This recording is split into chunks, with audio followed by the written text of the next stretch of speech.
ನಮಸ್ತೆ ಎಲ್ಲರಿಗೂ. ನೋಡಿ, ಮುಂದೆ ನೋಡ್ತಾ ಇದ್ದೀವಲ್ಲ, ಇದೇ ಜೈನರ ಬಸದಿ. ಸುಮಾರು ಸಾವಿರಾರು ವರ್ಷಗಳ ಹಳೆಯದಾದಂಥ ಜೈನ ಬಸದಿ. ಬನ್ನಿ ಮುಂದೆ ಹೋಗಿ ನೋಡೋಣ ಹೇಗಿದೆ ಅಂತ. ಹಾಂ ಹಾಂ, ಅವಸ್ಪೇಟೆ ನೋಡಿ, ಇದೇ ಜೈನರ ಬಸದಿ. ನೋಡಿ, ತುಂಬ ಶಿಥಿಲಾವಸ್ಥೆಯಲ್ಲಿದೆ. ಜೈನರ ಬಸದಿ ಅನ್ನೋದಕ್ಕೆ ಇದೆ ಸಾಕ್ಷಿ. ನೋಡಿ, ಬುದ್ಧನ ವಿಗ್ರಹ ಇದೆ. ನೋಡಿ, ಒಳಗಡೆ ಎಲ್ಲ ಇಷ್ಟು ಅದ್ಭುತವಾದಂಥ ಕುಸರಿ ಕೆಲಸಗಳು ಮಾಡಿದ್ದಾರೆ. ನೋಡಿ, ತುಂಬ ಚೆನ್ನಾಗಿದೆ. ಇದೆಲ್ಲ ಹೇಗಿದೆ, ಎಲ್ಲ ನೀರೆಲ್ಲ ಜಿನುಗ್ತಾ ಇದೆ. ಮೇಲ್ಗಡೆ ಎಲ್ಲ ಎಷ್ಟು ಡಿಸೈನ್ ಆಗಿದೆ, ಕಂಬಗಳೆಲ್ಲ. ನೋಡಿ, ಇದೆಲ್ಲ ಎಷ್ಟು ಕಷ್ಟಪಟ್ಟು ಮಾಡಿರ್ತಾರೆ ಆ ಕಾಲದಲ್ಲಿ. ಎಲ್ಲೂ ಇಲ್ಲ. ಇದು ನಮ್ಮ ದೇವರಾಯನ ದುರ್ಗ ಇದೆಯಲ್ಲ, ನಾಮಚಿಲ್ಮೆಗೆ ಹೋಗ್ತೀವಲ್ಲ, ನಾಮಚಿಲ್ಮೆಯಿಂದ ದೇವರಾಯನ ದುರ್ಗಕ್ಕೆ ಹೋಗ್ಬೇಕಾದ್ರೆ ದುರ್ಗದಳ್ಳಿ ಸಿಗುತ್ತೆ. ದುರ್ಗದಳ್ಳಿಗೆ ಬಂದರೆ ಇದು ರೋಡ್ ಸೈಡಲ್ಲೇ ಕಾಣುತ್ತೆ. ಜೈನರ ಬಸದಿ ಅನ್ನೋದಕ್ಕೆ ಇದೇ ಸಾಕ್ಷಿ. ನೋಡಿ, ಗರ್ಭಗುಡಿ ತಲಬಾಗ್ಲ ಮೇಲೆ ಮಹಾವೀರನ ಕೆತ್ತನೆ ಇದೆ. ಇದೇ ಸಾಕ್ಷಿ ಜೈನರ ಬಸದಿ ಅನ್ನೋದಕ್ಕೆ. ಗರ್ಭಗುಡಿಯೊಳಗೆಲ್ಲ ನಿಧಿಗೋಸ್ಕರ ಎಲ್ಲ ಹಾಳು ಮಾಡಿದ್ದಾರೆ. ಯಾವುದೇ ವಿಗ್ರಹ ಇಲ್ಲ ಅಲ್ಲಿ ಈಗ ಸದ್ಯಕ್ಕೆ. ತುಂಬ ಕತ್ಲಿರೋದ್ರಿಂದ ಒಳಗಡೆ ಏನೂ ಕಾಣ್ತಿಲ್ಲ. ಇದೆಲ್ಲ ಏನು ಕೆತ್ತನೆ ಇದೆ, ಕಂಬಗಳು ಎಷ್ಟು ಕಷ್ಟಪಟ್ಟು ಮಾಡಿರ್ತಾರೆ ಆ ಕಾಲದಲ್ಲಿ. ಎಲ್ಲ ಹಾಳಾಗಿ ಹೋಗ್ತಾ ಇದೆ. ಜೈನ ಬಸದಿ.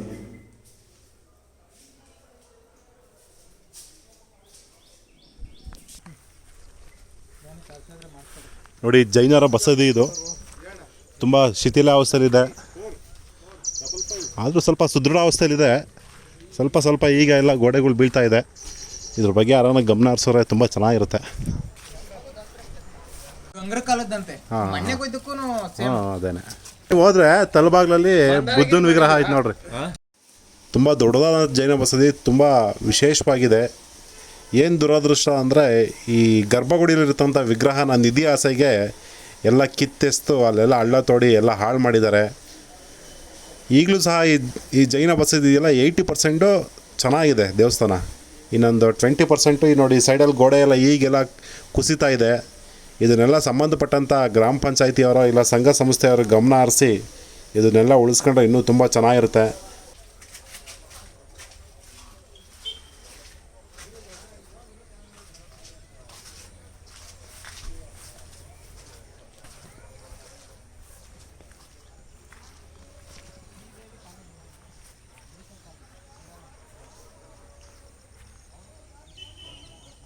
ಒಂದು ಸೈಡೆಲ್ಲ ಪೂರ್ತಿ ಗೋಡೆ ಎಲ್ಲ ಆರಾಮಾಗಿದೆ, ಏನು ತೊಂದರೆ ಇಲ್ಲ.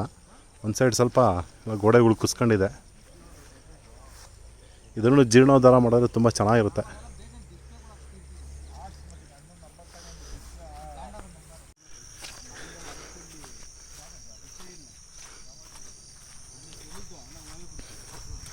ಇದೇ ಕಂಬ ಬಸದಿ, ಜೈನರ ಬಸದಿ. ಅದು ಎಷ್ಟು ವರ್ಷದಿಂದ ಐತೆ ನೀವು ನೋಡ್ದಂಗೆ? ಎಷ್ಟು ವರ್ಷದಿಂದ ಐತೆ? ನಮ್ಮ ಅಪ್ಪ ನಮ್ಮ ತಾತಾರ ಕಾಲದಿಂದಲೂ ಐತಂತೆ. ನೀವು ನೋಡ್ದಂಗೆ ಪೂಜೆ ಇತ್ತಾ? ಇಲ್ಲ ಅವಾಗ್ಲಿಂದ? ಇಲ್ಲ, ಪೂಜೆ ಇಲ್ಲ. ನಿಮ್ಮ ಬುದ್ಧಿ ಬಂದಾಗ್ಲಿಂದ ನೋಡಿಲ್ಲ? ಅಪ್ಪಾರ ಕಾಲದಿಂದಲೂ ಪೂಜೆ ಇಲ್ಲ. ಜೈನರ ಬಸದಿ ಒಟ್ಟಿನಾಗಿ ಜೈನರ ಬಸದಿ ಅಂತ ಅದು ಮೇಲೆ ಒಂದು ಚಿಹ್ನೆ ಐತಂತೆ. ಅದೇ ಒಳಗಡೆ ನೋಡಿದೆ. ಗರ್ಭಗುಡಿಗೆ ಹೋಗ್ಬೇಕಾರೆ ಬುದ್ಧನ ವಿಗ್ರಹ ಐತೆ. ಹಂಗಾಗಿ ಯಾರೋ ಧರ್ಮಸ್ಥಳದಿಂದ ಬಂದು ನಾವೆಲ್ಲ ಜೀರ್ಣೋದ್ಧಾರ ಮಾಡ್ತೀವಿ ಅಂತ ಎಲ್ಲ ಕ್ಲೀನ್ ಮಾಡಿ ಅಚ್ಚುಕಟ್ಟು ಮಾಡೋದ್ರು. ಈಗ ಇದ್ರನ್ನ ಅಲ್ಲೊಂದು ಐತೆ ಕಂಬ, ಅಲ್ಲೂ ಐತಾ ನೋಡಿ, ದೀಪದ ಕಂಬ ಇದು. ಇದೇ ನೇರದಲ್ಲಿ ನೋಡಿ, ಯಜಮಾನರು ಮುಂದೆ ಒಂದು ಇದೆಯಂತೆ, ಬೆಳಕಿಗೋಸ್ಕರ ಇಲ್ಲಿ ದೀಪದ ಕಂಬಗಳನ್ನ ಸಾಲಾಗಿ ನೆಟ್ಟಿದ್ರಂತೆ.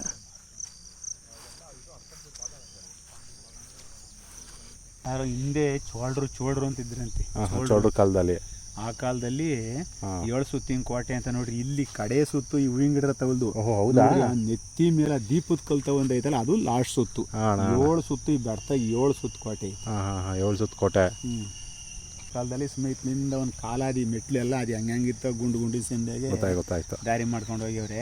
ಹಾಂ ಈಗ ಅಲ್ಲ ಕಲಿಯುಗ ಬಂದ್ಮೇಲೆ ಬಂಡೆ ಎಲ್ಲ ಬ್ಲಾಸ್ಟ್ ಮಾಡಿಲ್ಲ, ಅಲ್ಲಿಂದ ರೋಡ್ ಮಾಡಿರೋದು. ಅಲ್ಲಿಂದ ತಗೊಂಬ ಅದ್ನು ಆ ದೇವಸ್ಥಾನಕ್ಕೆ ಕಾಲಾದಿ. ಹಾಂ ಗೊತ್ತಾಯ್ತು. ಈಗ ಹಿಂದೆ ಇದ್ರಂತೆ ಚೋಳ್ರು ಊರು ಮಾಡಿರೋದು. ಅದೇ ಅದನ್ನ ಅವರು ಈಗ ರಾಜರ ಕಾಲದಲ್ಲಿ ಅಂತ ಬಂಡೆ ಗುಂಡೆ ಎತ್ತಿ ಕೋಟೆ ಕಟ್ಟಿ ಈ ದೇವಸ್ಥಾನ ಎಲ್ಲ ಕಟ್ಟಿ ಇವೆಲ್ಲ ಚೋಳ್ರ ಕಾಲದಾಗ ಆಗಿರೋದು. ನಿಜ 600-700-1000 ವರ್ಷದ ಹಿಂದೆ ಅಂತ ಹೇಳ್ತಾರೆ. ನಮ್ಮ ಅಪ್ಪರಿಗೆ ಗೊತ್ತಿಲ್ಲ, ಅವ್ರ ಅಪ್ಪರಿಗೆ ಯಾರಿಗೂ ಗೊತ್ತಿಲ್ಲ. ಅದೇ ಆಮೇಲೆ ಅಲ್ಲಿ ಒಂದು ವಿದ್ಯಾಶಂಕರನ ದೇವಸ್ಥಾನ, ಇಲ್ಲೊಂದು ಮಾರುತಿ ದೇವಸ್ಥಾನ ಅಂತ ನೋಡ್ರಿ.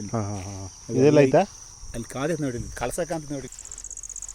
ಇಲ್ಲೇ ಮುಂದೆ ಆಂಜನೇಯನ ದೇವಸ್ಥಾನ ಇದೆ. ಇದು ಸಹ ತುಂಬ ಪುರಾತನವಾದ ದೇವಸ್ಥಾನ. ಇದನ್ನು ಜೀರ್ಣೋದ್ಧಾರ ಮಾಡಿದ್ದಾರೆ TVSನವರು. ನೋಡಿ, ಇದೇ ಆಂಜನೇಯ ಸ್ವಾಮಿ ದೇವಸ್ಥಾನ.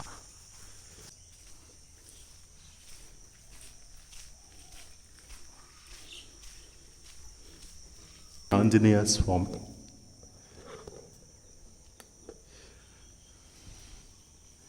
ಆಂಜನೇಯ ಒಳ್ಳೆಯದು ನೋಡಪ್ಪ.